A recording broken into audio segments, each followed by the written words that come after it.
On a pleasant afternoon, Mitsuha wakes up in her bed. While eating breakfast with her grandmother strangely remarks that she seems normal today. Her younger sister also tells Mitsuha that she was acting like a crazy person yesterday. Mitsuha, not understanding what they are talking about, just turns on the TV as usual. The news reports that a comet is about to pass closest to Earth, and a beautiful celestial sight will be visible from all over the world. This event happens once every 2,200 years, and people simply call it the comet's arrival. To go to school, she carefully braids her hair and ties it with a red cord she wove herself. Her friend Tesher mentions that her hair isn't a mess like it was yesterday. While she is trying to ask about yesterday that everyone has been talking about since morning, she sees her father campaigning to be mayor and quickly passes by, shrinking in embarrassment.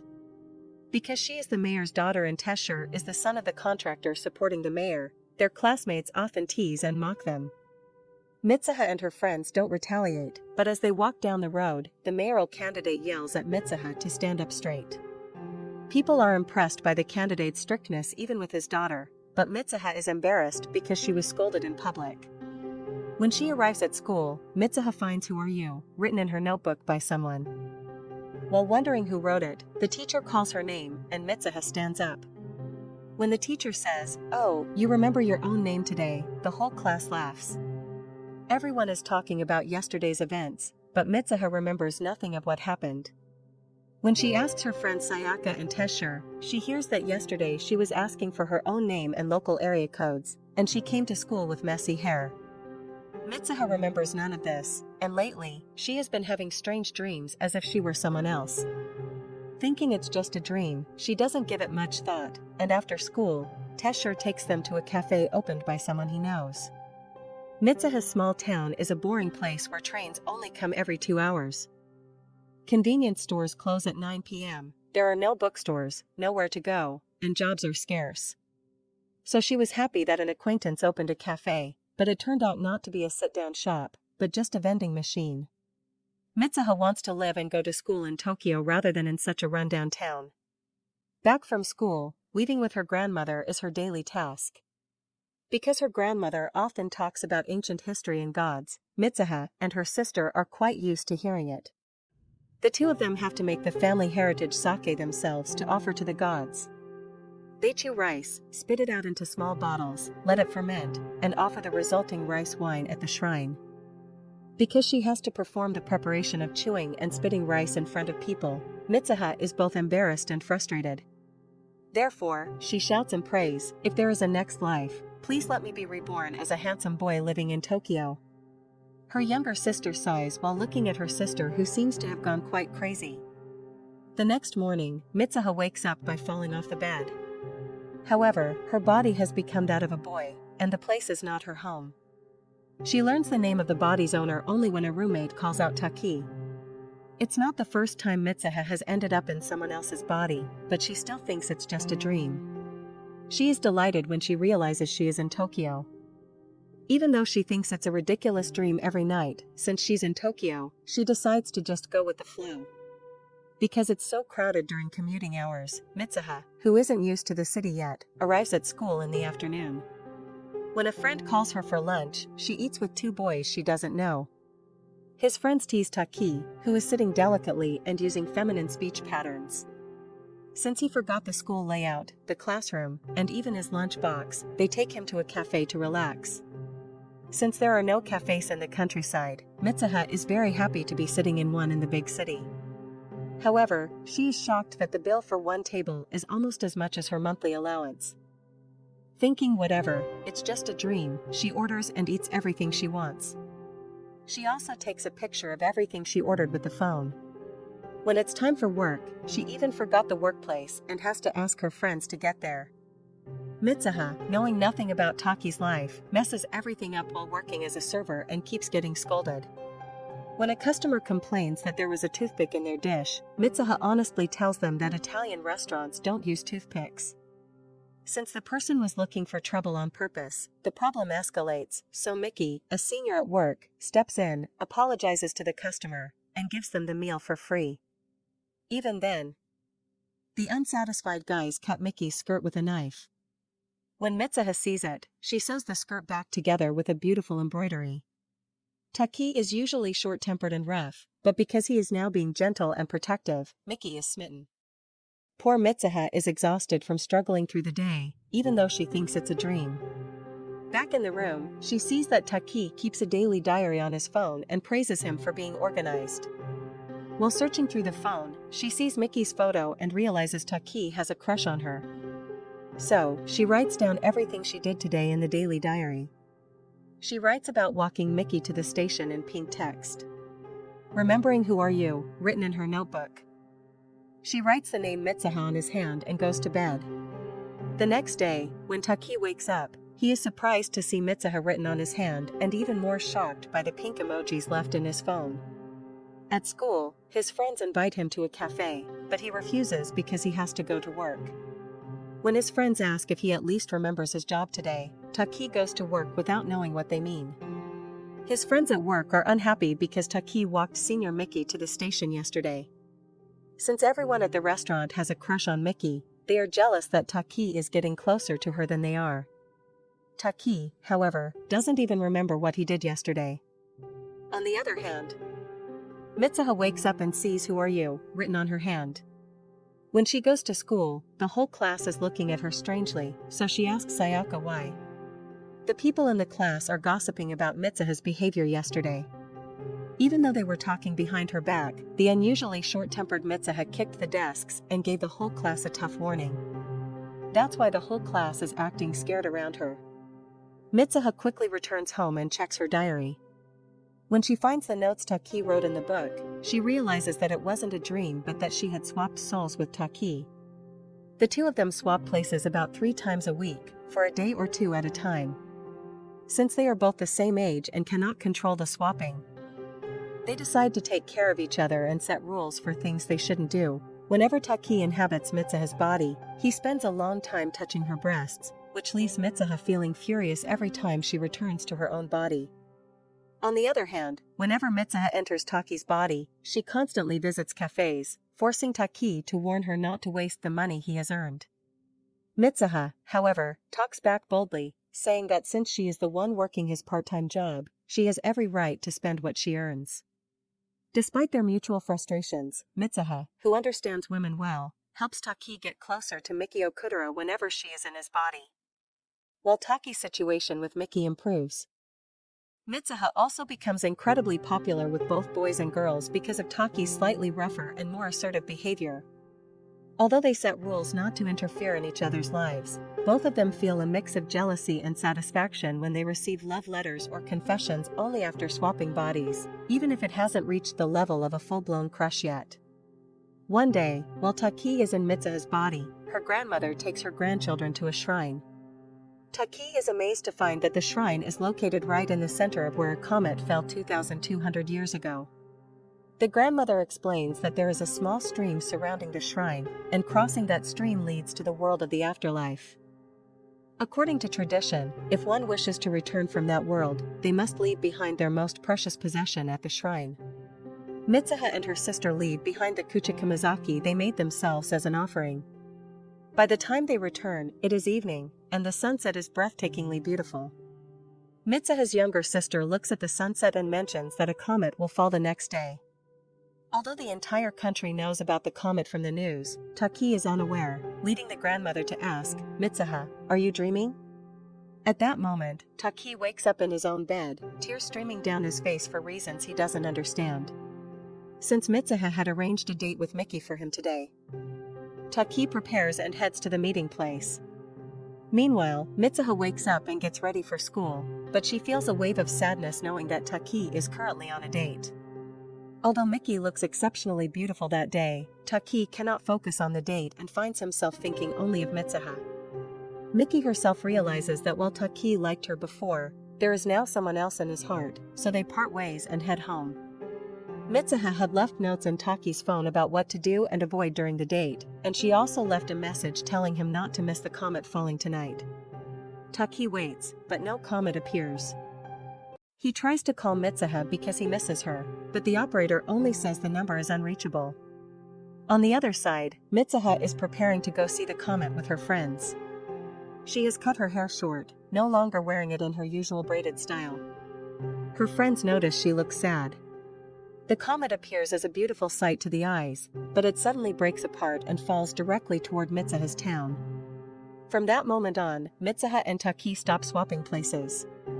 While Taki was still Mitsuha, he had drawn detailed sketches of the places where she lived. After completing all the drawings he could remember, he sets out alone to find her.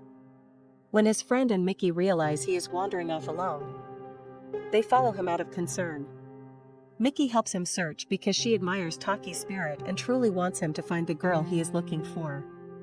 Taki shows his drawings to people from the beginning of his journey, asking for the town's name, but no one recognizes it, leaving him discouraged. While resting at a ramen shop, he discovers by chance that the owner is from Itomori, the town Mitsuha lived in. Itomori is a town that was completely destroyed by a comet 3 years ago, leaving nothing behind. His friend suggests that Taki must be mistaken, but Taki is certain because he remembers everything from the playground and the mountains to the school. In reality, the location of the shrine, Lake Itomori, and the surrounding areas were formed by meteorites that fall every 2,200 years. Because of this, the current site of the town is now a large crater next to Lake Itomori. When Taki checks the notes he wrote yesterday, they vanish from his phone right before his eyes. Taki is devastated, unable to do anything but watch. However, he refuses to give up and goes to the library to research the town. 3 years ago, when the comet fell, the largest fragment unexpectedly became a massive meteorite. It struck Itomori around 7 p.m. Since it hit the festival grounds directly, many people died. Checking the casualty list, Taki finds the names of Tessie and Sayaka, as well as Mitsuha. The Mitsuha he was messaging just 2 weeks ago was actually someone who had died 3 years ago. He is left questioning what he has been doing and whether it was all a dream. When Mickey tries to encourage him, she notices the red braided cord on his wrist and asks what it is. Taki has always kept it because someone gave it to him, but even he has forgotten who it was. After spending the whole night researching Itomori, he heads back to the town alone the next day. He tells his 2 friends to return to Tokyo as he doesn't want to cause them more trouble. When he reaches the shrine he visited with Mitsuha's grandmother, he becomes certain that his experiences were not a dream. Upon reaching the shrine, he finds that the sisters Kuchikamizaki is still there. These offerings represent a part of their souls. Taki prays to the gods for one more chance and drinks the sake. Immediately, he sees visions of Mitsuha's life from the moment of her birth to their body-swapping experiences. He sees Mitsuha crying while he was on a date with Mickey and realizes that Mitsuha had traveled to Tokyo just to see him. Although he doesn't see everything that happened in Tokyo, he sees that she cut her hair immediately upon her return. Just as the meteorite begins to fall in the vision, Taki screams for her to run. Amidst his shouting, Taki wakes up in Mitsuha's body again. He has returned to the day the meteorite is set to fall. 3 years in the past. Realizing the gods have given him another chance, Taki, in Mitsuha's body, tries to save everyone. He tells his 2 friends that the comet tonight is actually a meteorite that will kill the entire town. Because they are best friends, they believe Mitsuha's words and help her plan a town-wide evacuation. Since the school is the only place safe from the impact, they must get all the townspeople there. Knowing people will just think they are crazy if they just shout, they come up with a clever plan.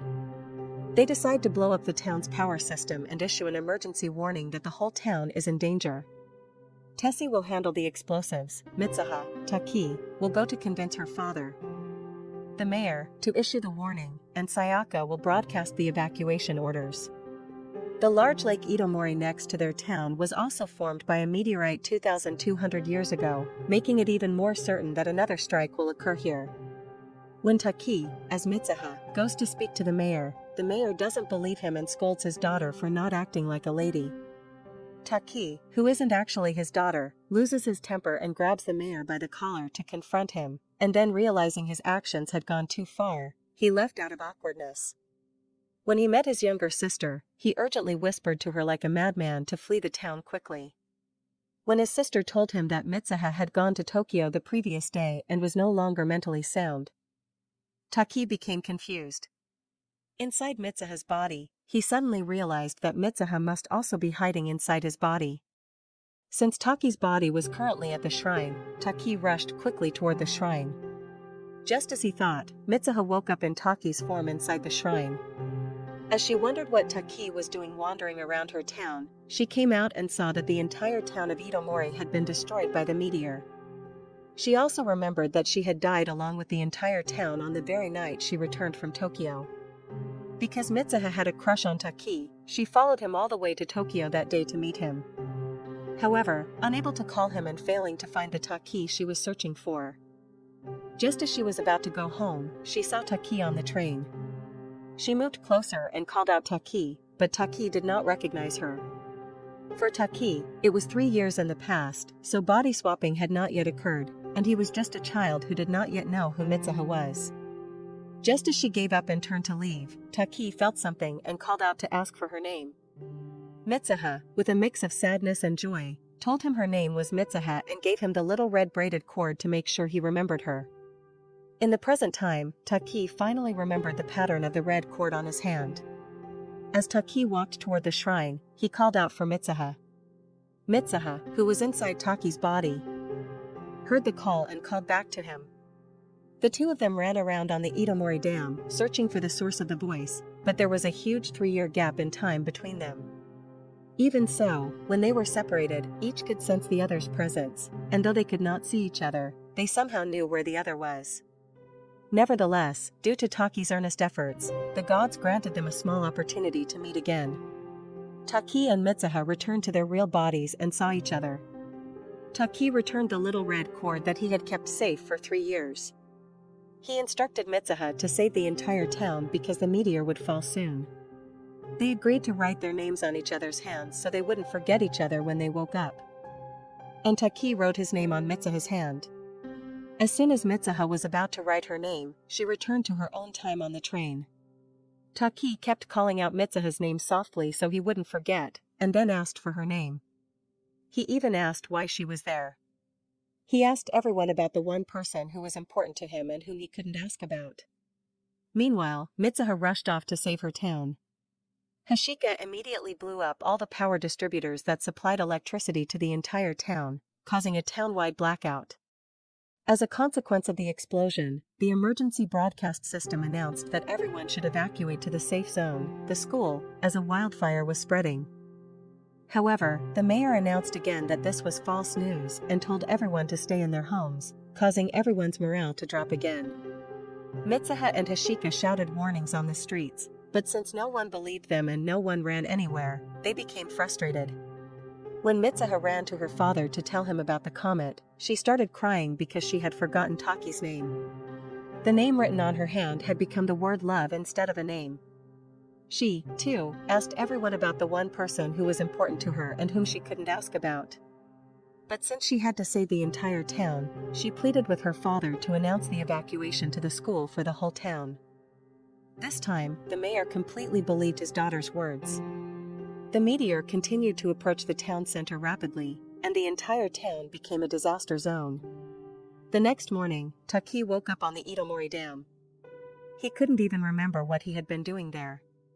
And so, for 5 years, Taki lived on with a gaping hole in his chest. Every time he woke up, he cried without knowing why, and he lived on without knowing anyone. He kept asking who that one person was whom he couldn't ask about. To this day, he is still searching for that one person.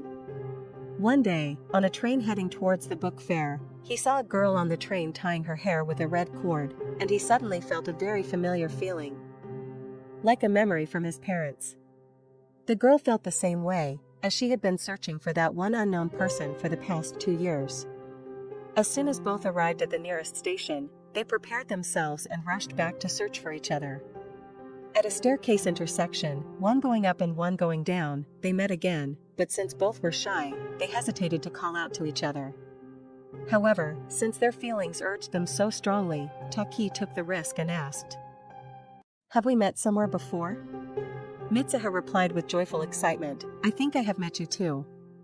The tears of sorrow from both of them transformed into tears of joy because of their smiles, as if they were meant for each other. In that very moment, they simultaneously asked the most desired question of their lives. That question was,